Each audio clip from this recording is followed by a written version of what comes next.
that are actually good examples of folks who write to a certain audience for a certain purpose. Okay? And when you think about it, what fields require good writing? Good, if not excellent, skills. What fields require that? Well, in alcohol and drug counseling, you have to do documentation. Do documentation, correct. You have to have good writing skills for that. Exactly. And let's say that you move on from a position, or that you're managing a case and you're sharing the file with someone, right? So whatever notes that you make needs to be something that someone else can pick up and read and understand, right? Absolutely, right? What are some of the other fields that are out there that need good writers? Doctors, absolutely. Okay. What other things? I would say even, yeah. Who? Law enforcement. Yep, absolutely. And the voice, right? The voice that you do law enforcement. Sometimes it's like, let's say I'm the cop and I'm arresting Jorge. You know, I will write it in third person. Bleza, referring to myself, stopped Rosas on such and such street. So it's always third person, right? It's not like I stopped Jorge, you know what I'm saying? So it has a lot to do with style and voice, the way that it comes across. And is it just facts? It's just the facts, not like, he was such a jerk, I can't believe it, blah, blah, blah, blah. No opinion, no passion, just the facts, right? So that's style also, yes? How do you get into the voice? How do you get to the voice? How do you define? What is the voice, the style? Yeah, like she said, because it happens to many people. It happens to me too. Uh-huh. When I try to write, I say, what kind of voice am I using? Yeah, exactly. Mm-hmm. Oh, excuse me real quick. Where's my sign-in sheet? Oh, there it is. Thank you, Fabi. That's always an interesting question. Like, I built the building. Okay, so that's very active. Instead of saying, the building was constructed, that's passive voice, right? It's like, se construí el edificio, right? Versus, that's passive, right? It's kind of like the building built itself, versus saying, I built the building. So that's a little bit of voice, that's a little bit of passivity. Also, how you answer an essay question once in a while is like, of course there might be some doubts to this, or you can be very definitive and say, certainly there are no doubts with this. See, so like sometimes the way in which you come across with passivity versus being very assertive, you see what I'm saying? There's different ways of looking at voice and passivity. We're not going to get to that today. There's a lot of resources on the internet for that, believe it or not. And I'm thinking about revamping this workshop, but I also don't want to get into too much of tutoring, because I think the process of finding voice in writing is something that's ongoing, working with a tutor or working with an instructor. This is more like a quick overview so that it can serve you well in tests, short essay questions, and a number of different ways you can apply the skills. Does that make sense? Okay. Any other examples out there? Did I miss anything? All right. You know what? Writing is important. You heard that. Law enforcement, medical stuff, okay? It's important in everybody's life. No doubt about it. So, any of you old school know who these guys are? Okay. Michael Jordan, Scottie Pippen? Yeah. Okay. Right? Oh, the best ever. The best ever. Yeah, Kobe's okay, whatever. All right. The writing process, 3 stages. And what I'm going to try to do, and this is what I've always said, we're going to try to tie in things you've heard in other workshops and see if you can make connections between stuff you've heard already and stuff that you're seeing today. I'm going to do that for you, okay? First stage, invention and pre-writing. Before you write, what you need to do, brainstorm, and keep in mind the purpose of this particular task. You're going to work on arrangement, so it sort of makes sense. And then you're going to draft, and then you're going to revise. And if you procrastinate, that means that basically you're doing this all at once.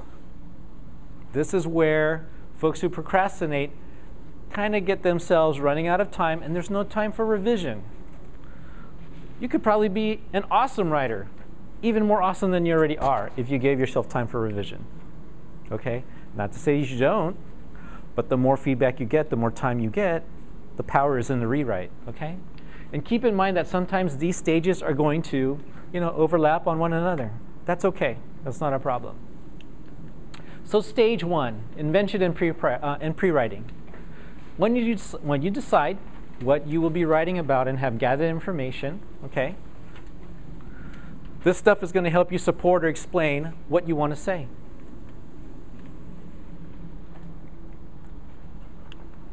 Arrangement. When you decide how you're going to organize your ideas.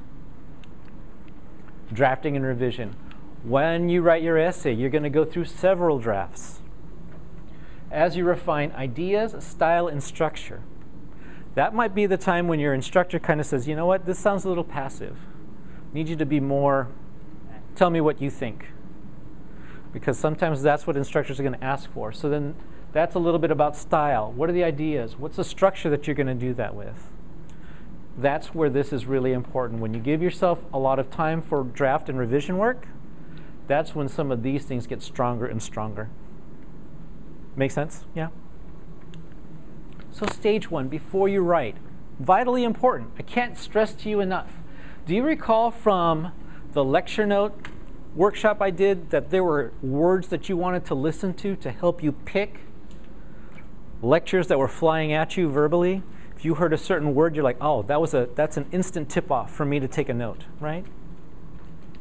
If you look at some of those words in that old workshop and some of the words that I put here in the packets for you, sometimes these are one and the same. So if you hear something in lecture that says, compare that to da-da-da-da-da, and you listen to that in lecture and you said, okay, I'm going to take lecture notes on this because the word compare means something, guess what? Sometimes on your test, your midterm, or the papers you have to write, guess what? There's going to be that word that's going to come up again, compare. So many times the words that come up in a writing prompt, evaluate X, Y, and Z, review X, Y, and Z, outline X, Y, Z, and Q, okay? Criticize X, Y, Z, and blah, blah, blah, blah, blah. Many times you're going to be asked to do this on paper, but you've already heard it in lecture and have been able to pick that out of the air because you're an active note taker, okay? Sometimes you'll be able to also pull out some of these things, these themes, from being an active reader. How many of you were at the active reading workshop the other day or went to it last year? We told you to go ahead and find a way to look at your books, create questions, and prepare yourself as if you're walking to the next class like there's going to be a pop quiz. Does that make sense how all these things kind of come together? The reading, the note-taking, and the possibility of these becoming test questions. But of course, you may have already anticipated that because that's part of active reading, is creating questions out of statements and headings, okay? So take the time to consider the assignment, explore your subject, and decide what you want to say. Understand what you're being asked to write, okay? Let me look here real quick. And then read the assignment many times so that you understand really well what's being asked and so that you can get full credit for following directions on the assignment. Sometimes, some of these things will say, you know what, I want you to compare and contrast something, but I want to hear your opinion in the end. At that point, that's when you can give your opinion based on what you compared and contrasted. Does that make sense? Sometimes here, like evaluate. Let's say that, Ricardo, they ask you to do an essay, and it says, evaluate something or other. When they say evaluate, this is what it means. Carefully appraise the problem, citing both advantages and limitations. Emphasize the appraised authorities, and to a lesser degree, what your personal evaluation is. Okay? Now, let's say that you did a draft. You took it to your instructor, and the instructor sometimes says, you know what? I don't hear enough of your voice in this. At that point, then you start saying, okay, well, I'm going to write a little more because I've gotten feedback from my writing instructor who says they wanted to hear more of my personal opinion on this. At that point, you're very direct. I think this because of the evidence that's been stated, blah, blah, blah, blah, blah. My personal experience is this. That's why my personal evaluation is, does that make sense? Okay? So that's where the power of revision and drafts are going to be important to you. When you get feedback from your instructor, you give enough time for yourself to have that process happen. This is even before you started writing. Pretty crazy, right? Aside, many of these tasks, and I told you this, many of these tasks that you're asked to do have to do with active note-taking and also active reading. So again, creating a synthesis of some of the stuff you've already seen. And brainstorming. Remember this from note-taking. We did Bartusch, Cornell, and then we also talked about, okay, the cluster method of note-taking, more of a visual way. If you look at this, the thesis is, a city has more to offer a family, okay? So they talked about all the things around a city versus a rural community. This is a cluster method way of doing an outline. It's also a cluster method way of doing notes. So you understand, we talked about this in note-taking. Now you're seeing how it actually applies even in putting together an essay. Now again, keep in mind your purpose. What is the message you want to send? Consider the audience. Again, if you're doing case management, who's your audience? I don't know if you remember Sue. Sue is a nursing student, right? At Cal State, she talked about how she has to write stuff for a medical audience, right? But then at the same time, she has to keep in mind that sometimes she has to explain this to people who have no medical background, who don't like the technical terms, can't understand it. So she has to bridge to a certain degree a cultural gap between the medical culture and sort of the non-medical culture. So that's keeping in mind your audience, okay? And also do a free write. You can also do a free write from the standpoint here to kind of clear your mind, keep your purpose clear. One of the things too, with our orange and gray form, I ask you guys to do free write. Hey, how's it going? Anything I need to know about your roommate, your commute, how our class is? I just ask you to free write. Not a problem. That's how I want to get feedback from you. So how many of you did the orange and gray form, semester students? Okay, cool. So that's what we want. I want to just see what's going on. Sometimes say, things are great. Okay. I love it when folks write a lot of stuff because I want to know what's going on with you. But that's what we ask you to do. We ask you to free write. Now we're at stage 2. And what's great, stage 2 and stage 3, not that they're not important, but they can actually be on one thing here, okay? Arrangement. Decide how you're going to arrange your ideas. Either you do it as a list, you select from your list, you formulate a thesis, and then you do an outline of your paper.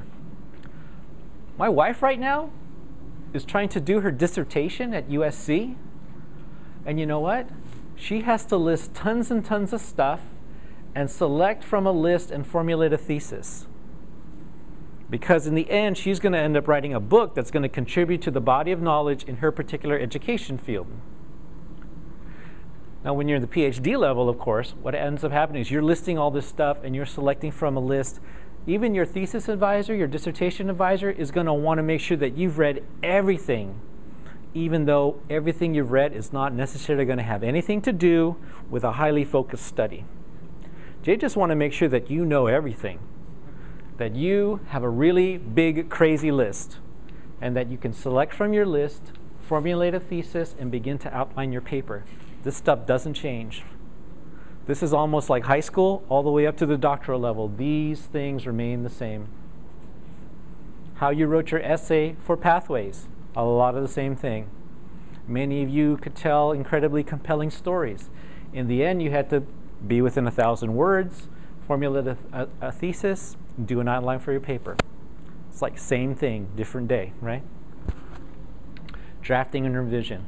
Power is in the rewrite. How many of you have taken an essay, put it away, come back to it maybe a month and a half